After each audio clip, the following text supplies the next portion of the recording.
एनेलीज Michel के साथ हुई ये एक ऐसी घटना है जिसने दुनिया भर में हड़कंप मचा दिया था। इस घटना के ऊपर कई फिल्में भी बन चुकी हैं। एनेलीज मिशेल की कहानी उन रहस्यमयी घटनाओं में से एक है जो विज्ञान, धर्म और मानसिक स्वास्थ्य के आपसी संघर्ष को दर्शाती है। उनका जन्म 21 सितंबर 1952 को बवेरिया, जर्मनी के एक कैथोलिक परिवार में हुआ था। उनका परिवार बेहद धार्मिक था और कैथोलिक विश्वास के प्रति गहरी आस्था रखता था। एक धार्मिक वातावरण में पली बढ़ी एनेलीज बचपन से ही सरल, आस्थावान और एक अच्छे स्वभाव वाली लड़की थीं। लेकिन जब वह किशोरावस्था में पहुंची तो कुछ ऐसा हुआ जिसने उनके जीवन को पूरी तरह से बदल दिया। एनेलीज की उम्र 16 वर्ष की थी जब उन्हें पहली बार मिर्गी का दौरा पड़ा। उन्हें स्कूल में एक अजीबोगरीब अनुभव हुआ। उनके शरीर में कंपन होने लगा और उन्हें ऐसा महसूस हुआ कि जैसे उनके शरीर पर किसी ने नियंत्रण कर लिया हो। इस घटना के बाद उनके माता-पिता ने उन्हें डॉक्टर के पास ले जाया और डॉक्टरों ने बताया कि उन्हें मिर्गी का एक प्रकार है। एनेलीज का इलाज शुरू हुआ और उन्हें दवाइयां दी जाने लगीं। लेकिन यह दवाइयां उसकी समस्या का समाधान नहीं कर सकीं, बल्कि समय के साथ उनकी स्थिति और बिगड़ने लगी। कुछ समय बाद एनेलीज को अजीब अनुभव होने लगे। उन्होंने अपने परिवार से कहना शुरू किया कि उन्हें डरावने दृश्य दिखाई देते हैं और उन्हें आवाजें सुनाई देती हैं जो उन्हें बार बार बुरी बातें करने के लिए उकसाती हैं। उन्होंने बताया कि उन्हें ऐसा महसूस होता है जैसे उनके अंदर कोई दुष्ट शक्ति प्रवेश कर गई हो। एनेलीज का व्यवहार धीरे धीरे असामान्य होने लगा। उन्होंने धार्मिक प्रतीकों से डरना शुरू कर दिया और चर्च जाने से कतराने लगीं। उनका मानना था कि उनकी स्थिति केवल मिर्गी या मानसिक समस्या से अधिक है। एनेलीज का यह डर धीरे धीरे उनके परिवार को भी समझ में आने लगा और उनके माता पिता को विश्वास हो गया कि एनेलीज पर किसी दुष्ट आत्मा का साया है। वे समझ नहीं पा रहे थे कि उनकी बेटी, जो एक समय धार्मिक थी और चर्च जाती थी, अब धार्मिक प्रतीकों और प्रार्थना से दूर क्यों भाग रही है। उन्होंने डॉक्टरों से सलाह लेना जारी रखा, लेकिन डॉक्टरों के इलाज से कोई विशेष सुधार नहीं हुआ। इस दौरान एनेलीज का शारीरिक और मानसिक स्वास्थ्य लगातार बिगड़ता गया। एनेलीज और दुष्ट आत्माओं का भय। एनेलीज ने अपने परिवार को यह भी बताया कि वह न केवल एक बल्कि कई दुष्ट आत्माओं के प्रभाव में है। उनका दावा था कि उनके अंदर यहूदा, कैन, नीरो, हिटलर जैसी कई आत्माएं हैं जो उसे लगातार तंग कर रही हैं और उसे आत्महत्या के लिए प्रेरित कर रही हैं। उसने खुद को पीड़ा देना शुरू कर दिया था। वह खुद को बुरी तरह से चोट पहुंचाने लगी, नाखूनों से अपने शरीर को नोचने लगी और बिना किसी कारण के जोर जोर से चिल्लाने लगी। उसके व्यवहार में अचानक आए इस बदलाव ने उसके परिवार को चिंतित और भयभीत कर दिया।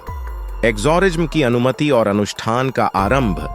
अपने परिवार की बढ़ती चिंता को देखते हुए एनेलीज के माता पिता ने चर्च के पादरियों से संपर्क किया और उनसे मदद की गुहार लगाई। कई पादरियों ने एनेलीज की स्थिति को देखा और उसकी कहानी सुनी।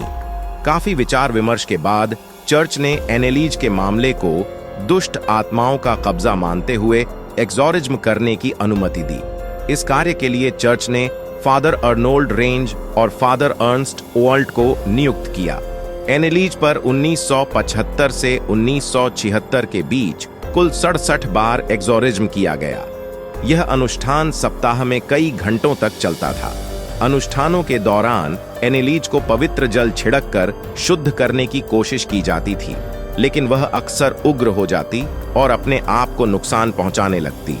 उसने कई बार खाने पीने से इनकार कर दिया और खुद को पूरी तरह से पीड़ित कर डाला।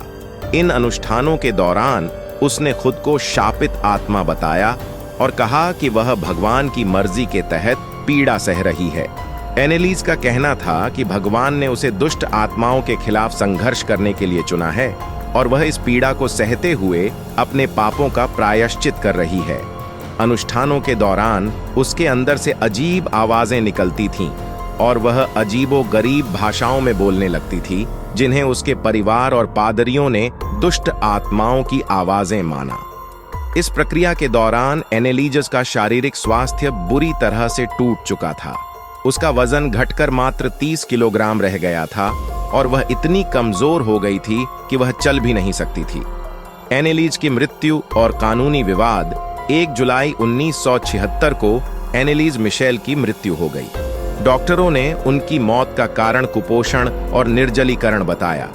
उनकी मृत्यु ने पूरे जर्मनी में टहलका मचा दिया और उनका मामला एक बड़ा कानूनी मुद्दा बन गया।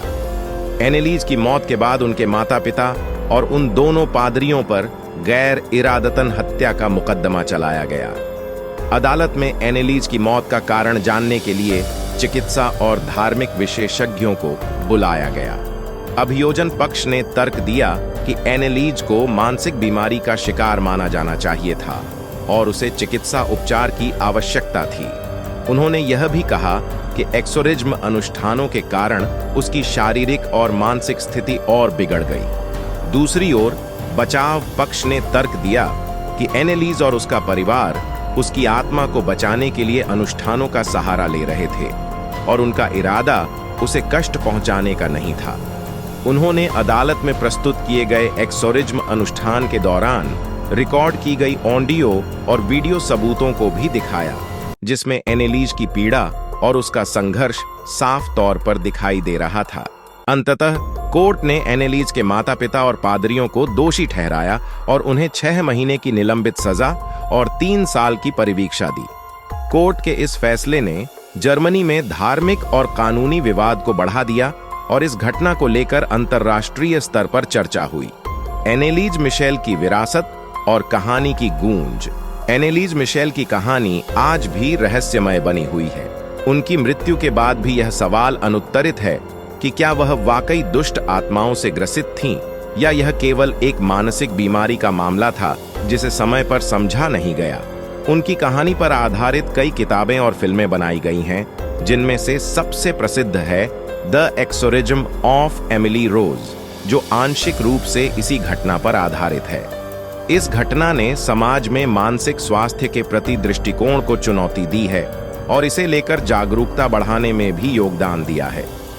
उनकी कहानी आज भी धार्मिक विश्वास और मानसिक स्वास्थ्य के बीच की सीमाओं को लेकर एक महत्वपूर्ण बहस का हिस्सा है।